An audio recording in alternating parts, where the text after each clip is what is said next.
एक बार एक डॉक्टर ने कहा कि हल्का भोजन किया करो और दवा करो, परहेज करो, ठीक हो जाओ।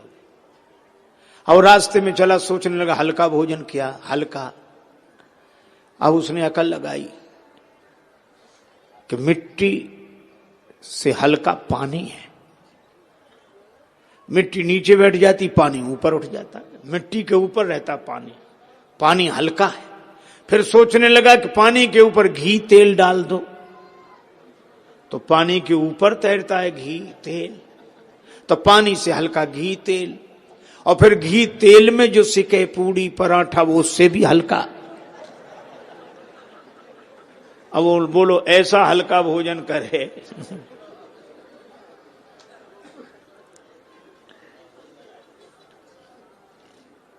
गुरु जी ने जो कहा वही करना चाहिए, क्योंकि सदगुरु वैद्य वचन विश्वासा, संयम यहां न विषय कहे आशा। कभी आपने सोचा कि हमारे जीवन की कालिमा क्या है? अच्छा, आप ऐसे सोचें, आपने एक शब्द सुना होगा काला धन, बहुत चर्चा का विषय रहा काला धन। और काला धन का हमको तो एक ही अर्थ लगता है, चीज दूसरे की कब्जा अपना। किसी दूसरे की चीज अधिकार अपना। और हमें लगता है कि हमारे जीवन की सबसे बड़ी कालिमा यही है। शरीर किसका? भगवान का। संसार किसका? भगवान का। अरे और तो और श्वास भी हमारी नहीं, यह भी भगवान की है ना। लेकिन कब्जा हमारा, जब तक हमारी श्वास चल रही है। हमें लगे भले ही कि हमारी श्वास है पर हमारी नहीं है। अगर श्वास हमारी होती तो जब मन होता तब लेते, नहीं मन होता नहीं लेते। और इतवार को तो लेते ही नहीं कि आज छुट्टी का दिन है, आज तो ना लें। और कोई कहता तो हम यही कहते कि हमारी सांस लें न लें, तुम कौन हो? तो श्वास भी हमारी नहीं, सब कुछ भगवान का है। और हम मंदिर में कहते भी हैं, तन मन धन सब तेरा, स्वामी सब कुछ है तेरा, तेरा तेरे अर्पण क्या लागे मेरा। ओम जय जगदीश हरे, जय जगदीश हरे, स्वामी जय जगदीश हरे। है कि जया के संकट, दास जनों के अवगुण, क्षण में दूर करे। ओम जय जगदीश हरे। सब भगवान का है, यह तो हम कहते हैं, तो है ही भगवान का। लेकिन सच्चाई से बोलना, हमने मान किसका रखा है? भगवान का तो हम ऐसे कहते हैं जैसे कोई संत अपने घर में पधारे तो हम संत के चरणों में प्रणाम करके कहते हैं महाराज आपका ही है, ये घर आपका, ये परिवार आपका। कहते हैं महात्मा भी जानते हैं कि हमारा नहीं है, कह रहा है, और कहने वाला भी जानता है कि इनका नहीं है, लेकिन कह रहा है। और अगर कोई कहे कि महाराज सब आपका ही है, महात्मा कहे हमारा है, हाँ तो निकलो बाहर। अगर एक आध घटना ऐसी घट जाए तो लोग कहना बंद कर दें। हम भगवान से भी वैसे ही कहे जा रहे हैं, सब आपका है। अच्छा, समझदार आदमी भी मंदिर में कहेगा तन मन धन सब तेरा, और भगवान को प्रणाम करके बाहर आएगा तो महात्मा से कहेगा मेरा मन नहीं लगता। भगवान हंसते कि अभी कह रहा था कि तन मन धन सब तेरा, और अब कह रहा मेरा मन नहीं लगता है। यही कालिमा है। एक सज्जन प्रार्थना कर रहे थे, तन मन धन सब तेरा, प्रभु सब कुछ है तेरा, और इस पंक्ति पर ज्यादा जोर देकर प्रभु सब कुछ है तेरा। एक महात्मा सुन रहे थे, वो हंस रहे थे। उसको बड़ा बुरा लगा कि हम प्रार्थना कर रहे हैं, महात्मा हंस रहे हैं। प्रार्थना पूरी होने दो तब बात करता हूं। प्रार्थना पूरी होते ही गया, महाराज हम प्रार्थना कर रहे थे, आप हंस रहे थे। महात्मा बोले हम तो जो कर रहे थे तो कर रहे, तुम क्या कर रहे थे? कहा हम प्रार्थना कर रहे थे। कि तुम प्रार्थना कर रहे थे कि हमारा हंसना देख रहे थे? वो बोला महाराज हम दोनों ही काम कर रहे थे। महात्मा बोले तुम दोनों ही काम करते हो इसलिए तो हम हंस रहे थे। वाणी से कहते हो तन मन धन सब तेरा, पर मन से पूछो, मन भीतर ही भीतर कहता तन मन धन सब मेरा, प्रभु सब कुछ है मेरा। आज के आदमी की नीयत तो इतनी खराब है कि प्रभु पड़ोसी का भी मेरा। और इसका बस चले तो भगवान से भी कह दे मेरा मुझको दे दो क्या लागे तेरा।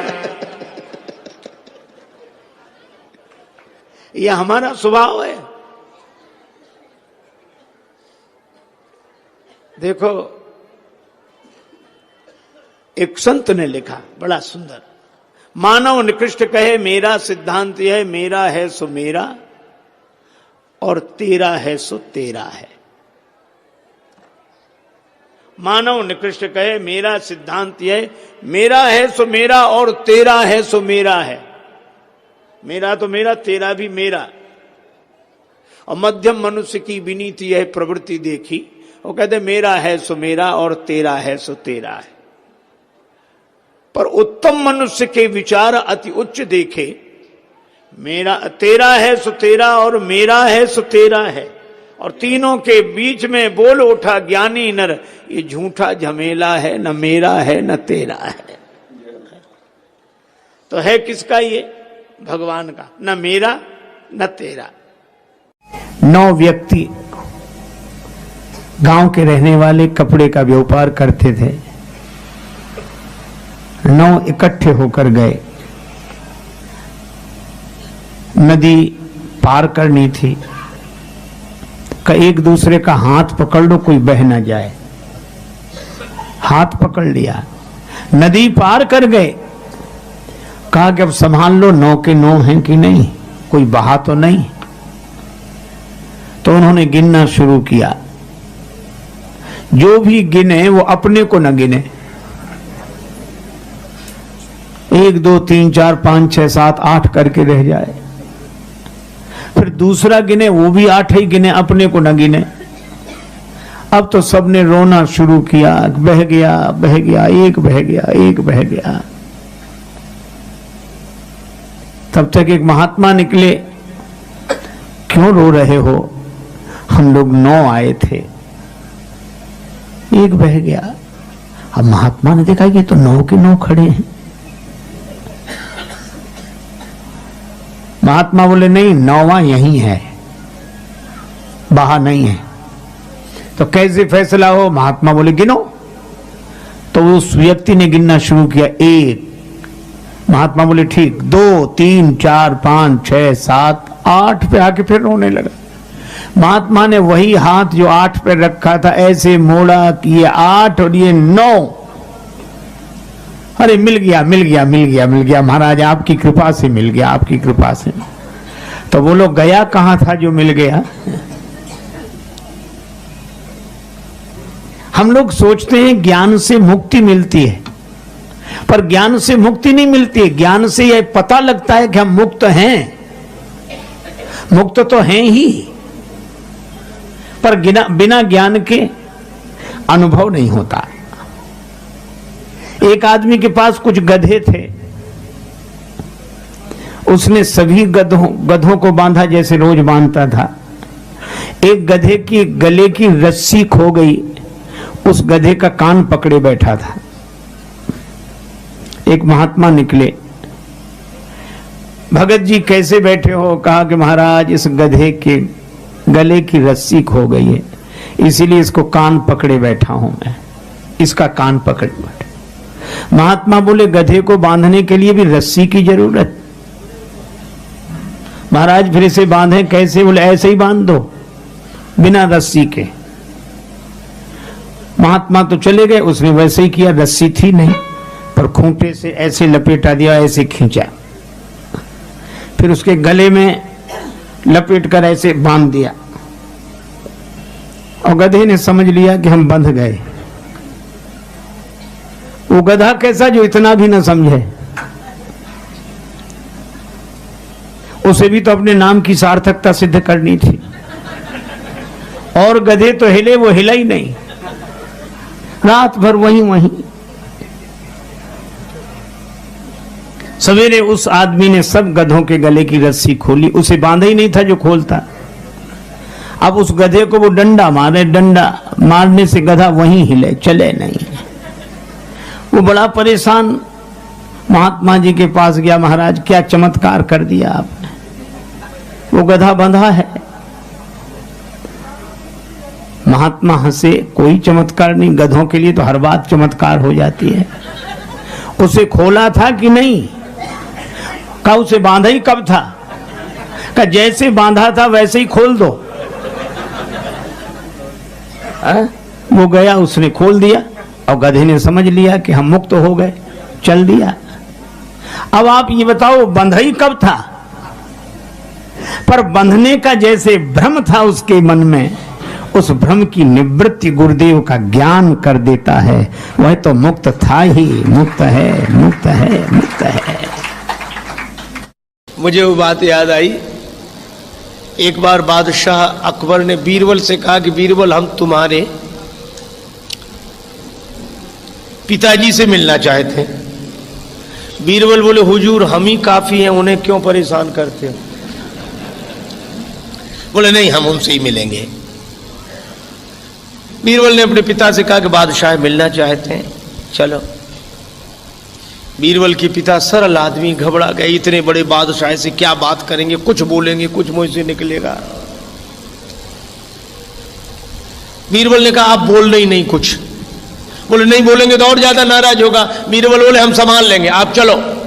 बीरबल के पिता गए, बादशाह ने पूछा कहिए खैरियत है? कोई जवाब नहीं, वो तो घर से ही पढ़कर आए थे। क्या तबीयत खराब है? तो भी किसी से कोई झगड़ा हो गया है? तो भी कोई जवाब नहीं। तो बादशाह खींच गया, बीरबल की ओर देखकर व्यंग करते हुए बोला कि बीरबल किसी मूर्ख से पाला पड़ जाए तो क्या करना चाहिए? बीरबल बोले हुजूर जो हमारे पिताजी कर रहे हैं।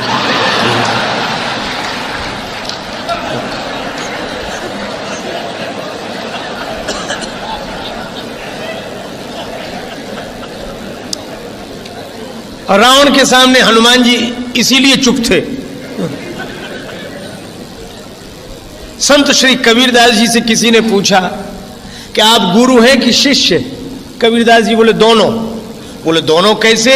बोले ज्ञानी का मैं गुरु हूं, अज्ञानी का चेला। बोले कोई समझदार हो तो उसके तो गुरु बनकर हम समझा देते, और कोई ना समझो तो उसके हम ही चेला बन जाते कि तुम ही ठीक कह रहे हो, उसे मानना ही नहीं, क्या फायदा समझाने से। एक आदमी तो और गजब का था, उसके पास कोई गया, दोनों पड़ोसी थे, दोनों के पास दो गधे थे, वो मिट्टी ढोने का काम करते थे गधों। तो एक का गधा बीमार था तो उसने सोचा पड़ोसी मित्र से गधा मांग ले। गया, बोले भाई साहब हमारा गधा बीमार है, अपना दे दो, मिट्टी ढोने का काम करते ही वापिस कर देंगे। गधा भीतर बंधा था पर वो देना नहीं चाहता था, तो साफ झूठ बोल गया। बोले हमारा गधा तो सवेरे से ही जंगल में पता नहीं कहां गया है, होता तो तुरंत दे देते, आपको मना करें? कैसी बात करते, आपको और मना जरूर दे देते। उसने मान लिया कि गया होगा जंगल में, पर दैव योग तब तक गधा ही भीतर से बोला। उसने जो बोलना शुरू किया तो वो चौंक कर खड़ा हो गया। बोले साहब आप तो कहते हैं कि गधा जंगल में गया, वो तो बोल रहा है भीतर से, उसकी आवाज नहीं सुन रहे। तो भी उस आदमी ने अपनी गलती नहीं मानी। बोला क्या जमाना आया है, आदमी की बात पर भरोसा नहीं, गधे पर इतना भरोसा। अब बोलो अब इसका क्या मतलब। एक गुरुजी को आदत थी, उनका कोई चरण दबाए तो सो जाते। दबाने वाला सोचे कि ये मना तो कर नहीं रहे, तो ये मना करें तो हम जाएं, तो उसने सोचा ये सो जाएं तो जाएं, पर उनकी आदत थी जैसे ही कोई जाता फिर जाग जाते।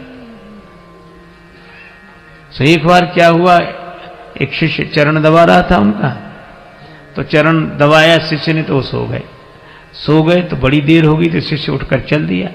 जैसे ही चला तो आंख उनकी खुल गई, तो तुरंत बोले हाँ बेटा तुम्हारे घर में और कौन कौन है? तो उसने कहा कि माता पिता और हम लोग 4 भाई हैं। अब ये सुनता कौन, तब तक और सो गए।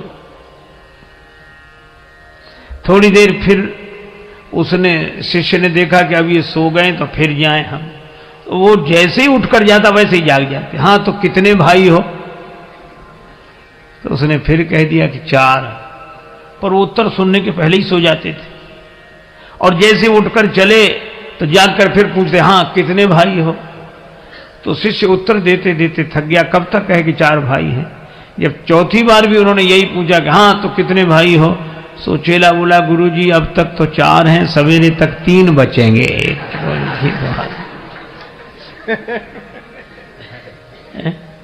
मुनिवर शयन बार बार गुरु आज्ञा, और सेवा हो तो राम जी की तरह।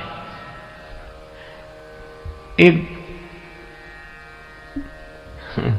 गुरु जी के पास ऐसे शिष्य, हे भगवान, नया नया चेला बनकर बैठा। अब गुरु जी छप्पर में बैठे, अंदर बाहर छप्पर, सामने मैदान। तो गुरु जी ने कहा कि बेटा वर्षा होने लगी है और गाय मैदान में बंधी हुई है, उसको बंधन से मुक्त करो ताकि वो भी छाया में आ जाए। शिष्य वहीं बैठे बैठे बोला, गुरु जी मुझ जैसा जीव क्या किसी को बंधन से मुक्त करेगा, जो स्वयं बंधन में हो। और बंधन से मुक्त करना किसी को तो आप जैसे महापुरुषों का काम है, हम क्या। क्षमा करें गुरुदेव, अनधिकार चेष्टा मुझसे न होगी। गुरुजी भी समझ गए चेला नहीं गुरु ही मिला है। गुरुजी गए, गाय को बंधन से मुक्त किया, फिर आकर अंदर बैठ गए। मन नहीं माना तो बोले, बेटा बाहर जाके देखो पानी बरस रहा है कि नहीं। चेला बोला, गुरुजी ये बिल्ली बाहर से ही आई है जो आपके पास बैठी है, इसके शरीर पे हाथ घुमाओ, गीली हो तो समझ लो पानी बरस रहा है, सूखा हो तो समझ लो पानी बरसना बंद हो गया है। गुरुजी फिर चुप रह गए। रात को सोने लगे तो कहा, ये दीपक जल रहा है, इसको बुझा दो। चेला बोला, गुरुजी सर्दी बहुत है, कौन उठे, आप तो रामायण की बात मानो, मुंह दिए नयन कतहु को नाई, आंख बंद कर लो, बुझाई समझाओ। गुरुजी सरल स्वभाव के थे, कुछ नहीं बोले, चलो ठीक। दूसरे दिन सवेरे सवेरे एक भक्त लड्डू लेकर आया, 1 किलो लड्डू, भगवान को भोग लगाओ, सबको बांटो। तो गुरुजी ने भगवान को भोग लगाया। उस चेले से कहा कि बेटा भगवान का प्रसाद लेगा? तो हाथ जोड़कर बोला, गुरुजी मैंने 3 आज्ञाएं नहीं मानी हैं, अगर चौथी भी नहीं मानूंगा तो घोर पाप लगेगा। ये